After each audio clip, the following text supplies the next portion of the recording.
اللهم صل على محمد وآل محمد۔ السلام علیکم ورحمۃ اللہ وبرکاتہ۔ ناظرین محترم،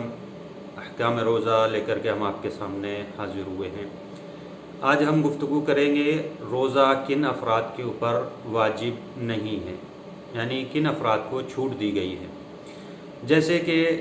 روزے کے شرائط، واجب ہونے کے شرائط میں بیان کیا گیا ہے کہ روزہ عدم الضرر رکھتا ہو، یعنی نقصان دہ نہ ہو۔ تو اگر انسان کے لیے روزہ رکھنا نقصان دہ ہو، اور ایسا نقصان کہ جو ناقابل تحمل، ناقابل برداشت ہو، تو لہٰذا ایسے انسان کے اوپر روزہ رکھنا واجب نہیں۔ مثلا اگر انسان کو ڈر ہے کہ اگر روزہ رکھے گا تو وہ بیمار ہو جائے گا، یا بیمار ہے تو اس میں بیماری میں اضافہ ہو جائے گا، یا صحیح ہونے میں اس کو دیر لگے گی، لہذا ایسے انسان کے اوپر روزہ رکھنا واجب نہیں، لیکن قضا کرنا ضروری ہے۔ لیکن اگر یہ ضرر اور یہ نقصان حرام کی حد تک ہو، مثلا اگر اسے ڈر ہے کہ اگر روزہ رکھے گا تو ہلاک ہو جائے گا یا موت واقع ہو جائے گی، یا جسم کے کسی حصے کو روزہ رکھنے کی وجہ سے وہ مشلول ہو جائے گا، یعنی کام کرنا بند کر دے گا، مثلا آنکھ کی روشنی چلی جائے گی، تو لہٰذا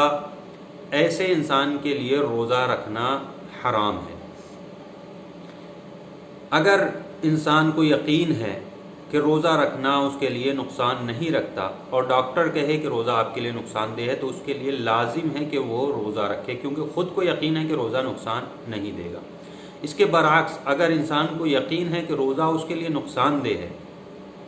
اور ڈاکٹر کہے کہ کوئی مسئلہ نہیں، آپ روزہ رکھ سکتے ہیں، تو لہٰذا اس کے لیے ضروری ہے کہ وہ روزہ نہ رکھے اور اس کی قضا بعد میں بجا لائے۔ بزرگ لوگ، بوڑھے لوگ، جو لوگ ضعیف ہو گئے ہیں، بوڑھے ہو گئے ہیں، عمر زیادہ ہو گئی ہے، اگر وہ روزہ نہیں رکھ سکتے، مثلا ان کے ممکن ہی نہیں ہے کہ وہ روزہ رکھیں، تو لہٰذا ان کے اوپر روزہ ساقط ہے، روزہ واجب نہیں ہے۔ لیکن اگر ممکن ہے، روزہ رکھ سکتے ہیں، اتنے ضعیف ہیں لیکن روزہ رکھ سکتے ہیں، لیکن بہت زیادہ مشقت ہے، تو ایسے افراد کے لیے ضروری ہے کہ وہ ایک مد طعام، ایک مد کھانا کسی فقیر کو دیں، اور ان کے اوپر روزہ واجب نہیں ہے، اور نہ ہی اس کی قضا واجب ہے۔ اگر بعد میں ممکن ہے، مثلا سردیوں کے وقت میں اگر وہ روزہ رکھ سکتے ہیں، تو احتیاط مستحب ہے کہ وہ روزہ رکھیں، لیکن واجب نہیں ہے۔ اسی طریقے سے وہ انسان کہ جو پیاس کی بیماری میں مبتلا ہو، جسے پیاس کی بیماری ہو، اگر ایسا انسان اس سے ممکن ہی نہیں ہے، یعنی پیاسا رہ ہی نہیں سکتا ہے ایسا انسان، تو لہذا اس کے اوپر سے روزہ ساقط ہے۔ لیکن اگر ممکن ہے لیکن بہت زیادہ مشقت کے ساتھ، جو ناقابل تحمل ہے، لہذا ایسے انسان کے لیے ضروری ہے کہ وہ کفارہ دے، ایک مد طعام کسی فقیر کو دے ہر روزے کے بدلے میں، اور اس کے اوپر روزہ ساقط ہو جائے گا، اور اس کی قضا بھی اس کے اوپر واجب نہیں ہے۔ لیکن احتیاط مستحب ہے، اگر بعد میں روزہ رکھ سکتا ہے تو احتیاط مستحب ہے کہ وہ روزہ قضا کرے۔ اسی طریقے سے حاملہ عورت کہ جس کا وضع حمل یعنی پیدائش قریب ہو، 8واں 9واں مہینہ چل رہا ہو، اگر روزہ رکھنا اس کے لیے نقصان دہ ہو یا بچے کے لیے نقصان دہ ہو، تو لہٰذا اس صورت میں اس کے لیے ضروری ہے کہ وہ ایک مد طعام کسی فقیر کو دے گی ہر روزے کے بدلے میں، لیکن اس کے اوپر قضا بعد میں واجب ہے۔ جب ممکن ہوگا تو یہ قضا کرے گی۔ اسی طریقے سے دودھ پلانے والی عورت،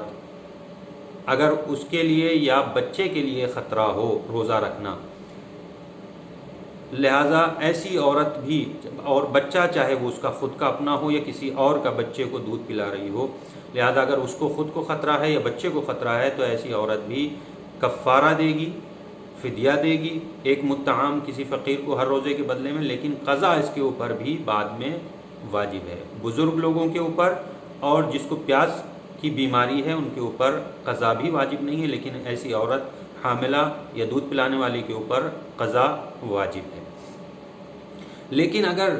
کوئی دوسرا آپشن ہے، کوئی دوسرا طریقہ ہے، مثلا جیسے اگر پاؤڈر کا دودھ، شیشی کا دودھ اگر پلا سکتی ہے تو احتیاط واجب ہے کہ وہ روزے کو رکھے۔ اسی طریقے سے روزہ رکھنا، اگر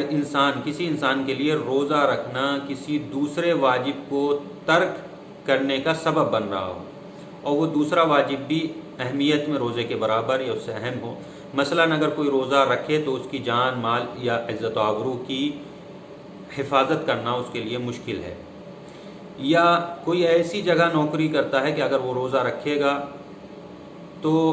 دوسرے کی جان یا مال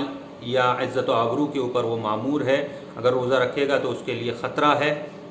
تو لہٰذا اس کے اوپر روزہ واجب نہیں ہے۔ لیکن اگر کوئی دوسرا طریقہ مثلا چھٹی لے سکتا ہو یا دوسرا طریقہ کوئی موجود ہو تو ضروری ہے کہ وہ دوسرے طریقے کو استعمال کرے۔ کفارے کے بارے میں جو کہا گیا ہے، جو فدیہ کہا گیا ہے، اس کے لیے ضروری ہے کہ ایک مد طعام یعنی 750 گرام تقریباً گیہوں، جو، آٹا، چاول وغیرہ جو ہے وہ کسی فقیر کو ہر روزے کے بدلے میں دے گا، اور کھانا کھلانا اس میں کافی نہیں ہے بلکہ ضروری ہے کہ یہ ایک مد یعنی 750 گرام ہر روزے کے بدلے میں کسی فقیر کو دینا ضروری ہے، کھانا کھلانا کافی نہیں ہے۔ انشاءاللہ اگلی ویڈیو میں مسافر کے متعلق گفتگو کی جائے گی۔ آخر میں تمام لوگوں سے گزارش ہے کہ اس ویڈیو کو زیادہ سے زیادہ شیئر کریں۔ والسلام علیکم ورحمۃ اللہ وبرکاتہ۔ آخر میں تمام ناظرین سے گزارش ہے ہمارے چینل نور نجف میڈیا کو سبسکرائب کریں، بیل آئیکن دبائیں اور زیادہ سے زیادہ شیئر کریں تاکہ مومنین استفادہ کر سکیں۔ شکریہ۔